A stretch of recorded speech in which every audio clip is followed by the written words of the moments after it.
नमस्कार दोस्तों, मैं हूं doctor Pratibha Dogra, practising pulmonologist from Gurgaon.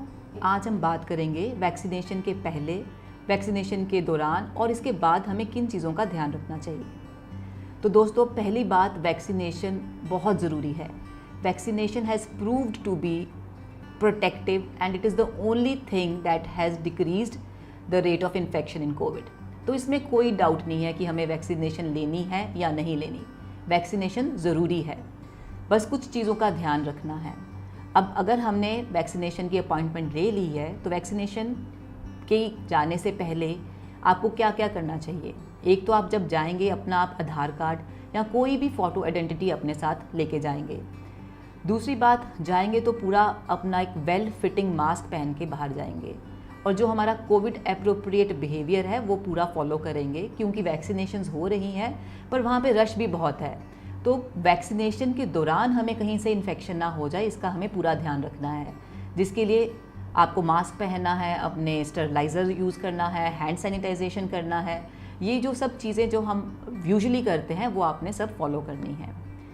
तो घर से निकलने से पहले अच्छे से खाना खा के जाइए, ऐसा नहीं कि खाली पेट चले जाइए या पानी ठीक से नहीं पिया, क्योंकि हो सकता है वैक्सीनेशन के बाद थोड़ा सा वीकनेस आती है, तो आपको वीकनेस नहीं फील होना चाहिए। So you should have proper meal and you should be proper hydrated before you get vaccinated. एक चीज़ जो आपको और ध्यान रखनी चाहिए वो है कि आपको कपड़े कैसे पहनने चाहिए।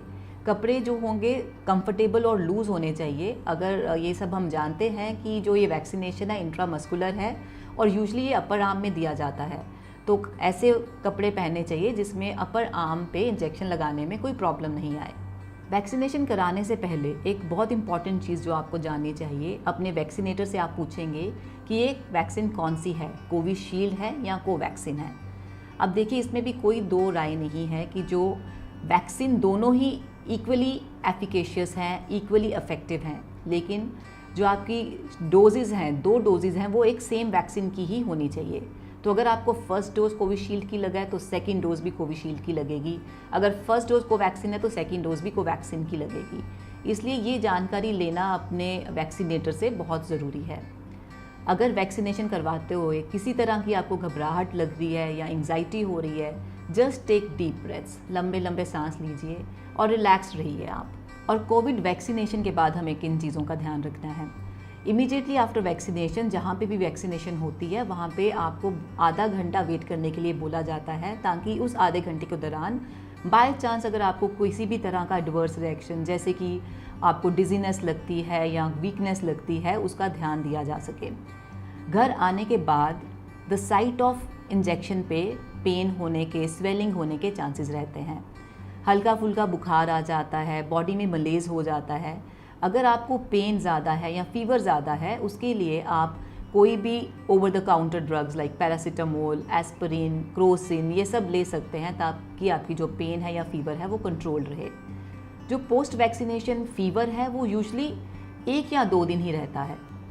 अगर वैक्सीनेशन के 2 दिन बाद भी फीवर आ रहा है तो उस सिचुएशन में आपको अपने फिजिशियन से कंसल्ट कर लेना चाहिए। इसके और भी कारण हो सकते हैं। बहुत ही कम परसेंटेज ऑफ लोगों में कई बार सिवियर एडवर्स रिएक्शंस पाए गए हैं। अब सिवियर एडवर्स रिएक्शंस क्या हैं? जिन पेशेंट्स को एलर्जी की हिस्ट्री है या एनाफिलैक्सिस कहते हैं, जिसमें बहुत ज़्यादा सिवियर एलर्जिक रिएक्शंस होते हैं, उन पेशेंट्स में बहुत ही कम, जैसे हम माइन्यूट कह सकते हैं 0.001% एज की लोगों को कई बारी इस वैक्सीन के बाद एलर्जिक रिएक्शंस हो सकते हैं, या फेंटिंग हो सकती है, या बीपी लो हो जाता है जिससे उनकी अनकॉन्शियस हो जाते हैं। तो इस सिचुएशन में अगर ऐसा कुछ भी हो रहा है, सिवियर एलर्जिक रिएक्शंस हो रहे हैं, आप फेंट कर रहे हो, तो उस सिचुएशन में please consult your physician immediately. एक और जो सवाल बहुत कॉमनली पूछा जाता है कि किन लोगों को वैक्सीनेशन नहीं लेनी चाहिए। देखिए, जो एब्सोल्यूट कॉन्ट्राइंडिकेशन है उसके सिर्फ 3 ही कारण है हमारे पास। एक तो प्रेग्नेंट फीमेल्स, उनमें स्टडीज़ नहीं हुई है, उनमें कोई भी वैक्सीनेशन हम नहीं दे रहे हैं। दूसरा है वो पेशेंट जिनकी हिस्ट्री है एलर्जिक, सिवियर एलर्जिक रिएक्शन और anaphylaxis to other things, to other vaccines या कुछ फूड आइटम्स। अगर ये हिस्ट्री है तो उनको भी वैक्सीनेशन नहीं लेनी है। और तीसरा कैटेगरी वो लोग हैं जिनको पहली वैक्सीन के साथ कुछ प्रॉब्लम आई, ज़्यादा प्रॉब्लम आई, एलर्जिक रिएक्शन हुआ, एनाफिलैक्सिस हो गया, पहली डोज पे तो उनको सेकेंड डोज नहीं लेनी। तो ये सिर्फ 3 कैटेगरी ऑफ पीपल हैं जिनमें absolute contraindication to vaccination है। और जो दूसरा सवाल आता है वो पेशेंट्स, वो सेट ऑफ पेशेंट्स जिनको कुछ कोमोबिडिटीज़ हैं, पहले से प्री एग्जिस्टिंग प्रॉब्लम्स हैं, जैसे कि हार्ट डिजीज़ हैं या ब्लड प्रेशर है या आपको डायबिटीज़ है या आप कैंसर सर्वाइवर हो या किसी भी तरह के आप इम्यून थेरेपी पे हो। ये सभी सेट ऑफ पेशेंट्स को वैक्सीनेशन लेनी चाहिए, क्योंकि वैक्सीनेशन जो है it is going to prevent the seriousness of the illness even if you get the COVID infection. देखिए, अगर वैक्सीनेशन नहीं लेते और कोविड हो जाता है तो वो ज़्यादा हानिकारक होगा। एक और चीज़ जो हमें ध्यान में रखनी है कि कुछ कैटेगरी ऑफ पेशेंट्स हैं जिनमें हमें टेम्पररली कोविड वैक्सीनेशंस नहीं देनी। अब अगर जैसे किसी पेशेंट को अभी कोविड इलनेस चल रहा है, इन्फेक्शन है, तो उसकी वैक्सीनेशन हमें विदहोल्ड कर लेनी है। अगर कोविड इन्फेक्शन आपको हो गया है तो उसके ठीक होने के 4 से 6 हफ्ते के बाद हमें वैक्सीनेशन लेना है। अगर आपने किसी और तरह की वैक्सीनेशन कराई है, किसी और चीज़ के लिए वैक्सीनेशन कराई है, तो फिर भी कोविड वैक्सीन और उस वैक्सीनेशन के बीच में 2 हफ्ते का अंतर होना ज़रूरी है। तो ये टेम्पररली हमें इनको डिले करना है वैक्सीनेशंस को। एब्सोल्यूट कॉन्ट्राइंडिकेशंस इसमें भी नहीं है।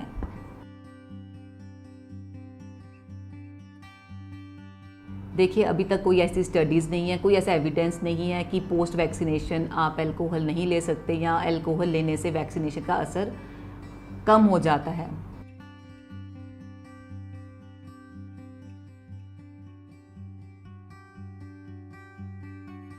कोई एविडेंस या डाटा हमारे पास नहीं है कि ये इम्यूनिटी जो हमें मिलती है पोस्ट वैक्सीनेशन, इसका असर कितनी देर तक रहेगा। इसीलिए हालांकि जो आपकी इम्यूनिटी जो बन जाती है 2 weeks after the second dose of vaccination you get antibodies आ जाती हैं, आपकी इम्यूनिटी बन जाती है, पर वहाँ से लेके कब तक इसका कोई हमारे पास सही आंसर नहीं है, सही जवाब अभी नहीं है। लेकिन इसीलिए हम सब लोग कोविड एप्रोप्रिएट बिहेवियर जो है उसको फॉलो करते हैं, ताकि अब अगर हमने अपने आप को वैक्सीनेट कर भी लिया है तो भी देयर आर चांसेस कि हमारे को दोबारा इन्फेक्शन हो सकती है।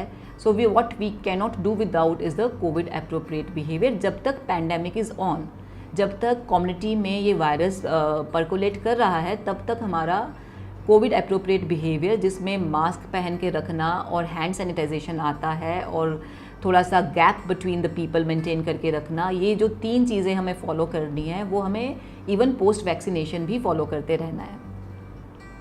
Another myth around vaccination is fertility. बहुत ही प्रेवलेंट है, बहुत ही कॉमन मिथ है कि वैक्सीनेशन से फीमेल फर्टिलिटी, मेल फर्टिलिटी दोनों ही इफेक्ट हो रहे हैं। देखिए, कोई भी स्टडीज़ में ऐसा कुछ नहीं अभी तक प्रूव हुआ या कोई एविडेंस नहीं है।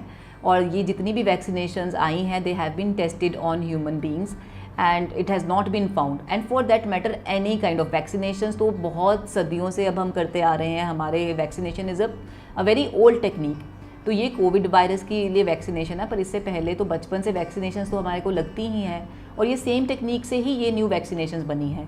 सो इसमें कोई I think there is no truth in this myth कि this will affect the fertility और decrease the fertility for both men and women. तो बहुत अक्सर क्या होता है, लोग कहते हैं हम वैक्सीनेशन कराने गए थे, उसके बाद जी हमारे को कोविड हो गया। तो ये नहीं सोचना कि कोविड वैक्सीनेशन की वजह से कोविड हुआ है, क्योंकि इतना अभी प्रेवलेंस है, अभी हमारी इतनी पीक पे हम जा रहे हैं, तो ये वायरस प्रॉब्ली आपके अंदर पहले ही था और फिर आप वैक्सीनेशन कराने चले गए और फिर वैक्सीनेशन के बाद as the course of the disease वो पनप रहा है और उसकी वो आपके मैनिफेस्ट हो गया है। So vaccination is not Covid causing Covid, right. जो आपका पैंडेमिक है जो ऑलरेडी स्प्रेड है उसकी वजह से ही कोविड हो रहा है। तो अक्सर ये आपको इस चीज़ का बहुत ध्यान रखना है कि जब आप वैक्सीनेशन के लिए करवाने के लिए जा रहे हैं, आप बिल्कुल फिट फील कर रहे हो, आपको कोई भी खांसी, ज़ुकाम, बुखार नहीं है। क्योंकि अगर कुछ ऐसे लक्षण हैं तो इसका मतलब कुछ हल्की सी पहले से प्रोड्रोमल सिम्टम्स आप में हैं। अगर प्रोड्रोमल सिम्टम्स हैं, चाहे बहुत ही कम हैं, तो भी आपको वैक्सीनेशन नहीं कराना।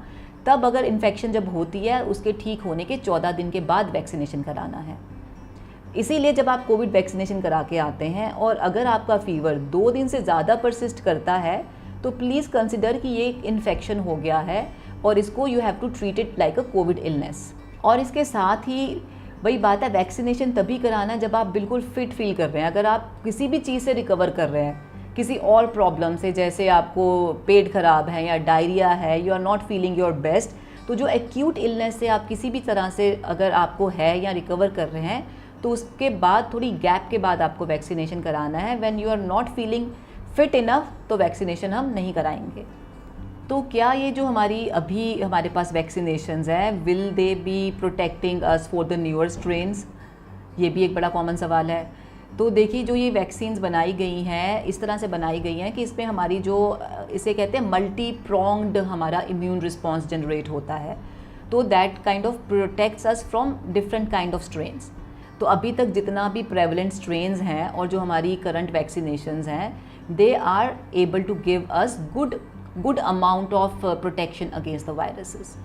तो इररिस्पेक्टिव क्या स्ट्रेन है क्या नहीं है, जो हमारे पास 2 वैक्सीन हैं, Covishield, Covaxin, they are highly efficacious. They have really proven to decrease the rate of infections. So please don't get into any doubts and get yourself vaccinated.